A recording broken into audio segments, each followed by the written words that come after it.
So hello everyone, Python के इस part पे आप सभी का स्वागत है। तो इस पार्ट पे आज हम लोग देखेंगे कि किस तरह से हम लोग एक एडिटर सेटअप कर सकते हैं।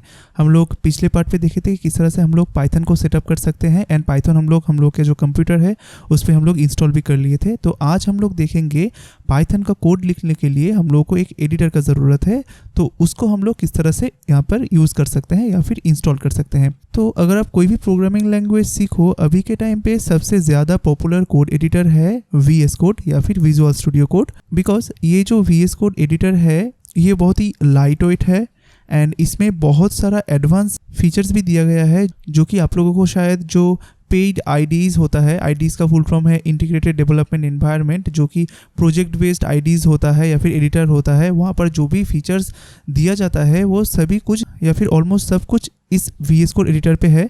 तो इसलिए हम लोग VS कोड एडिटर को यूज़ करेंगे हम लोगों का ये पाइथन ट्यूटोरियल पे एंड वो बहुत ही ईजी है। तो चलिए देखते हैं किस तरह से हम लोग VS कोड को इंस्टॉल कर सकते हैं एंड डाउनलोड कर सकते हैं। सो VS कोड को इंस्टॉल करने के लिए सबसे पहले हम लोग को इसको डाउनलोड करना पड़ेगा। तो देखिए इसीलिए हम लोग चले गए हैं google.com पे। आप देख सकते हो, आप कोई भी एक ब्राउज़र ओपन कर लो। करने के बाद आप लोग एड्रेस बार पे लिखो google.com एंड देन इसका जो सर्च बार है यहाँ पर आप लिखो VS कोड बोल के, ये देखो VS कोड डाउनलोड, बस इस पर जाना है, एंटर प्रेस करना है। तो देखिए सर्च करने के बाद आप लोगों को इस तरह का एक रिज़ल्ट आप लोगों के पास आएगा जहाँ पर VS कोड का पूरा लिंक या फिर VS कोड का काफ़ी सारा लिंक यहाँ पर दिया गया है। तो यहाँ पर से आप लोग फर्स्ट वाला जो लिंक है इस पर क्लिक कीजिए। तो करने के बाद आप लोग यहाँ पर देख पाओगे कि फ़िलहाल हम लोग विंडोज़ ऑपरेटिंग सिस्टम यूज़ कर रहे हैं। तो आप लोग अगर लिनक्स यूज़ कर रहे हो या फिर मैक यूज़ कर रहे हो तो उसका कॉरस्पॉन्डिंग डाउनलोड देखिए आपको यहाँ पर मिल जाएगा। तो आपको सिर्फ क्या करना है, आपको यहाँ पर से ये जो डाउनलोड बोल के जो ऑप्शन है या फिर विंडोज़ है यहाँ पर जस्ट क्लिक करना है। तो ये ऑटोमेटिकली देखना VS कोड को डाउनलोड कर देगा आपके सिस्टम पे, ठीक है। तो ये डाउनलोड हो जाने के बाद आपको सिर्फ कुछ भी नहीं करना है, एक क्लिक करना है इसके ऊपर। तो देखिएगा ये डाउनलोड हो गया। जस्ट अभी इसके ऊपर आप एक बार क्लिक कर दो।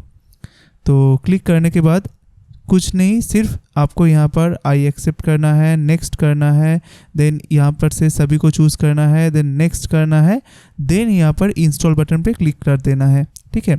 तो जब भी आप इंस्टॉल बटन पे क्लिक कर दोगे तो ये ऑटोमेटिकली आपके सिस्टम पे या फिर आपके पीसी पे VS कोड को इंस्टॉल कर लेगा। मेरे सिस्टम पे ऑलरेडी VS कोड है तो मैं इसको अभी इंस्टॉल नहीं कर रहा हूँ, मैं यहाँ से कैंसिल कर दे रहा हूँ, बट आप लोग इंस्टॉल कीजिएगा। तो इंस्टॉल हो जाने के बाद आप लोगों को क्या करना है, आप लोगों को VS कोड ओपन करना है। तो VS कोड ओपन करने का बहुत सारा तरीका है। तो पहला बात तो है आप इस जो सर्च बार है इस पर क्लिक करो एंड यहाँ पर VS कोड लिखो। तो देखो मेरे में यहाँ पर ऑलरेडी आपका विजुअल स्टूडियो कोड यहाँ पर लिखा हुआ है। तो आप चाहो तो VS स्पेस कोड दे सकते हो। तो देखो मैं यहाँ पर VS कोड लिखा तो मेरे यहाँ पर विजुअल स्टूडियो कोड चलाया है। इस तरह से हो सकता है, या फिर आप लोग ये जो स्टार्ट बटन है इस पर क्लिक करो। क्लिक करने के साथ साथ VS कोड लिखना स्टार्ट कर दो। तो देखना आप लोगों का विजुअल स्टूडियो कोड जो है, सॉफ्टवेयर जो है वो आपके सामने चला आएगा। या फिर आप लोगों का जो डेस्कटॉप है, मतलब विंडो का जो होम स्क्रीन है, वहाँ से भी आप लोग डबल क्लिक करके सॉफ्टवेयर के ऊपर उस तरह से आप लोग विजुअल स्टूडियो कोड को ओपन कर सकते हो, ठीक है। तो बहुत ही ईजी है। जिस तरह से आप लोग बाकी सारे जो सॉफ्टवेयर्स वगैरह है उसको जब ओपन करते हो तो उसी तरह से आप लोग यहाँ से VS कोड को भी ओपन कर सकते हो। किस तरह से, सर्च बटन पे क्लिक किया, देन VS कोड लिखा, उस तरह से भी ओपन हो जाएगा। एंड देन मान लीजिए आप स्टार्ट बटन पे क्लिक किए, देन VS कोड लिखे, तब भी VS कोड ओपन हो जाएगा, ठीक है। तो मान लीजिए अभी के लिए हम लोग एक काम करते हैं, हम लोग इस सर्च बटन पे क्लिक करते हैं एंड देन यहाँ पर लिखते हैं VS स्पेस कोड, ठीक है। तो देखिए यहाँ पर VS कोड चला आया है। जस्ट आपको क्या करना है, आपको इस पर एक बार क्लिक कर देना है, ठीक है। तो क्लिक करने के बाद आप लोगों के यहाँ पर बहुत सारा वेलकम विंडोज़ आएगा, ठीक है। क्योंकि आप अगर फर्स्ट टाइम यूज़ कर रहे हो इसको तो यहाँ पर बहुत सारा वेलकम का मैसेज आता है या फिर विंडो आता है या फिर टैब आता है। आप लोगों को सिर्फ क्या करना है, इसको सिर्फ क्लोज़ कर देना है। जितना भी टैब यहाँ पर आएगा उसको सिर्फ क्लोज़ कर देना है। तो मैं आप लोगों को एक बार दिखा देता हूँ कि आप लोगों का जितना भी सारा टैब रहेगा, आप लोग देखिएगा यहाँ पर रहेगा आप लोगों का टैब। तो आप लोगों को सिर्फ उसको सिर्फ क्लोज़ कर देना है, ठीक है। तो क्लोज़ हो जाने के बाद आप लोग एक काम कीजिएगा, देन आप लोग देखिएगा कि हम लोग का जो VS कोड है वो सक्सेसफुली आपका ओपन हो गया है, ठीक है। तो यहाँ पर से क्या करना है, हम लोग तो जस्ट हम लोग का जो एडिटर है उसको इंस्टॉल कर लिए हैं। देखिए एडिटर क्या हेल्प करता है आपको, एडिटर कोड लिखने पे आपको हेल्प करता है। जैसे कि हम लोग पाइथन सीख रहे हैं, तो हम लोग क्या करेंगे, पाइथन एक प्रोग्रामिंग लैंग्वेज है, तो उस लैंग्वेज से हम लोग को कुछ कोड लिखना है। अभी हम लोग कहाँ पर लिखेंगे, हम लोग अगर चाहते तो हम लोग इस कोड को नोटपैड पे लिख सकते थे, वर्डपैड पे लिख सकते थे, या फिर MS वर्ड पे लिख सकते थे, बट हम लोग लिखेंगे VS कोड पे। क्यों? क्योंकि ये जो कोड एडिटर है ये बनाया गया है कोडिंग के लिए, या फिर प्रोग्रामिंग लैंग्वेज को आप यहाँ पर लिख सकते हो एंड उसको रन कर सकते हो इस पर्पज़ से। एंड जितना भी सारा आप नोटपैड मान लो या फिर माइक्रोसॉफ्ट वर्ड मान लो, वो सब कुछ बनाया गया है सिर्फ डॉक्यूमेंट को राइट करने के लिए, ठीक है। हर एक चीज़ का हर एक पर्पस होता है, तो यहाँ पर VS कोड को क्रिएट ही किया गया है कोड लिखने के लिए। एंड हम लोग पाइथन कोडिंग सीख रहे हैं, तो हम लोग उसका कोड VS कोड पे लिखेंगे। एंड और एक सबसे अच्छा चीज़ जो है, VS कोड आपको बहुत सारा एक्स्ट्रा एक्सटेंशन डालने का एक सुविधा देता है। मान लीजिए आप कोई भी एक लैंग्वेज पे काम कर रहे हो एंड उसको और भी ज़्यादा इन्हेंस्ड करने के लिए आपका कोडिंग स्टाइल को, या फिर मान लीजिए आपका डेली कोडिंग लाइफ में बहुत सारा आपका टूल्स मिल जाता है जो आपको हेल्प करता है कोडिंग करने पे। तो वो कहाँ पर मिलता है, तो आप अगर VS कोड पे देखोगे तो देखना ये लेफ्ट साइड पे बहुत सारा मेनू है। जैसे कि ये है एक्सप्लोरर, जहाँ पर पूरा फोल्डर्स वगैरह या फिर फोल्डर्स का स्ट्रक्चर रहता है। देन ये है सर्च, आप कोई भी फाइल पे सर्च कर सकते हो। देन ये सब में हम लोग बाद में आएंगे, source control and run and debug वगैरह में। तो हम लोगों का अभी के लिए लगेगा ये एक्सटेंशन वाला जो टैब है या फिर मेनू है वो, ठीक है। आप इस पर क्लिक करो तो यहाँ पर आप लोग क्या कर सकते हो, यहाँ पर से आप लोग बहुत सारा थर्ड पार्टी एक्सटेंशन को यूज़ कर सकते हो आपका प्रोजेक्ट पे या फिर आपका एडिटर पे, आपका प्रोजेक्ट का काम को एनहेंस्ड करने के लिए। तो अभी के लिए हम लोगों को एक एक्सटेंशन यहाँ पर लगेगा, वो है पाइथन, ठीक है। तो यहाँ पर आप लोग आना, यहाँ पर आकर मतलब इस एक्सटेंशन टैब पे आना एंड यहाँ पर जो सर्च ऑप्शन है यहाँ पर लिख देना पाइथन, ठीक है। तो देखना आप लोगों के सामने पाइथन का एक ऑप्शन चला आएगा, ये रहा ये पाइथन का ऑप्शन। तो इसको आप लोग चाहो तो इसको थोड़ा इस तरह से ड्रैग करके आप लोग बड़ा कर सकते हो इसको। ये देखिए मैं इसको बड़ा कर दिया, ठीक है। तो कुछ नहीं करना है, सिर्फ ये जो पहला वाला है पाइथन, सिर्फ इसको ही इंस्टॉल करना है, ठीक है। तो इसके साथ बहुत कुछ एक्स्ट्रा इंस्टॉल हो जाता है ऑटोमेटिकली। देखिए यहाँ पर पूरा सब कुछ दिया गया है कि इंटेलिजेंस, लिंटिंग, डिबगिंग सब कुछ यहाँ पर इंस्टॉल हो जाएगा। तो आप लोगों को सिर्फ और सिर्फ इसको इंस्टॉल करना है। तो मैंने यहाँ से इस पाइथन को इंस्टॉल कर लिया। तो देखिए ये पाइथन इंस्टॉल हो रहा है। तो देखिए यहाँ पर इंस्टॉलिंग लिखा हुआ है।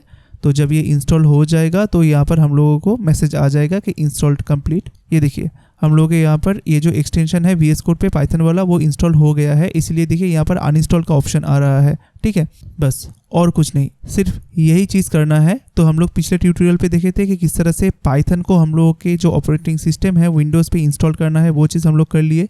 आज हम लोग देखे हैं कि किस तरह से हम लोग VS कोड एडिटर जो होता है उसको इंस्टॉल किया जाता है एंड उसमें पाइथन बोल के एक एक्सटेंशन है उसको इंस्टॉल किया जाता है। तो हम लोग ये सब चीज़ कर चुके हैं, ठीक है। जस्ट थोड़ा सा एक चीज़ दिखा देता हूँ। तो मान लीजिए हम लोग जस्ट ये वाला जो एक्सटेंशन है, तो ये एक्सटेंशन तो हम लोग डाउनलोड कर लिए हैं, इसको थोड़ा रिमूव कर देते हैं एंड हम लोग जो एक्सप्लोरर है यहाँ पर चले जाते हैं। तो देखिए यहाँ पर जितना भी सारा टैब है आप इसको क्रॉस करके यहाँ पर से आप लोग जस्ट डिलीट कर सकते हो या फिर क्लोज कर सकते हो, ठीक है। तो पाइथन कोड किस तरह से लिखा जाता है, किस तरह से रन किया जाता है, ये सब कुछ हम लोग बाद में देखेंगे। बट शुरुआती के लिए हम लोग एक चीज़ यहाँ पर देख लेते हैं। देखिए यहाँ पर आप लोग अगर व्यू पे जाएंगे तो यहाँ पर टर्मिनल बोल के एक ऑप्शन है, आप लोग यहाँ पर क्लिक करो तो देखना हम लोग जो CMD यूज़ करते हैं ना, कमांड प्रॉम्प्ट यूज़ करते हैं, विंडोज़ का जो रहता है CMD लिखते हैं तो कमांड प्रॉम्प्ट चलाता है।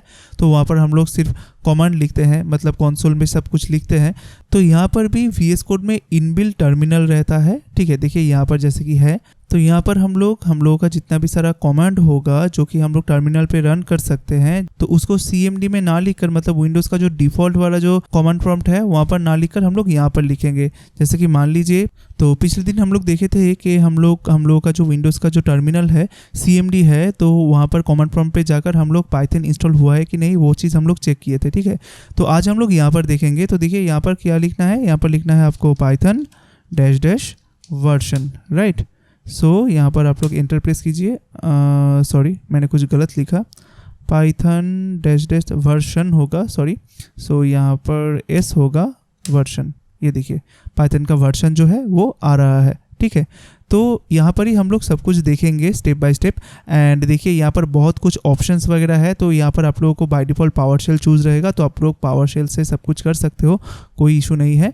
एंड मेरे यहाँ पर देखना गिट बैश भी है एंड हम लोग पावर शेल से करेंगे या फिर गिट बैश, दोनों में से कोई भी एक से करेंगे तो ऐसा हम लोग का कुछ भी प्रॉब्लम नहीं होगा। या फिर आप लोग सिर्फ यहाँ से कॉमन प्रॉम्प्ट भी कर सकते हो। ये देखना आप लोग में ये जो है ये विंडोज़ का कॉमन प्रॉम्प्ट है। बाय डिफ़ॉल्ट यहाँ पर आपको पावर शेल भी चला आता है, यहाँ पर से पावर शेल आ जाता है, तो सब कुछ यहाँ पर इनबिल्ट है। आप लोग यहाँ से इसको डिलीट कर दे सकते हो। देखो अभी बाय डिफ़ॉल्ट पावर शेल है, तो यहाँ पर ऐसा भी हो सकता है कि आप लोगों को यहाँ पर पावर शेल अगर ना दिखाए तो यहाँ पर कॉमन प्रॉम्प्ट आप चूज़ कर सकते हो, या फिर आप लोग गिट बैश को इंस्टॉल कर सकते हो, तो उससे भी आप लोगों का काम हो जाएगा। ठीक है, तो बाय डिफ़ॉल्ट जो है उसको आप लोग रहने दो, हम लोग पावर शेल से ही सीखेंगे। एज सच कुछ भी इशू नहीं होगा एंड हम लोग स्टेप बाय स्टेप बहुत सारे चीज़ों को कवर करेंगे जो कि बहुत ही इंटरेस्टिंग होगा एंड बहुत ही इंफॉर्मेटिव होगा। तो उम्मीद करता हूँ आज का ये जो क्लास है ये आप लोगों को अच्छा लगा होगा। अगर अच्छा लगा है तो काइंडली इस वीडियो को एक लाइक कर दीजिए एंड कमेंट पे बोलिए कि आप लोगों को ये जो वीडियो है ये कैसा लगा, एंड साथ ही साथ वीडियो को सभी के पास शेयर कर दीजिएगा। तो आज के लिए इतना ही, मिलते हैं नेक्स्ट पार्ट पे।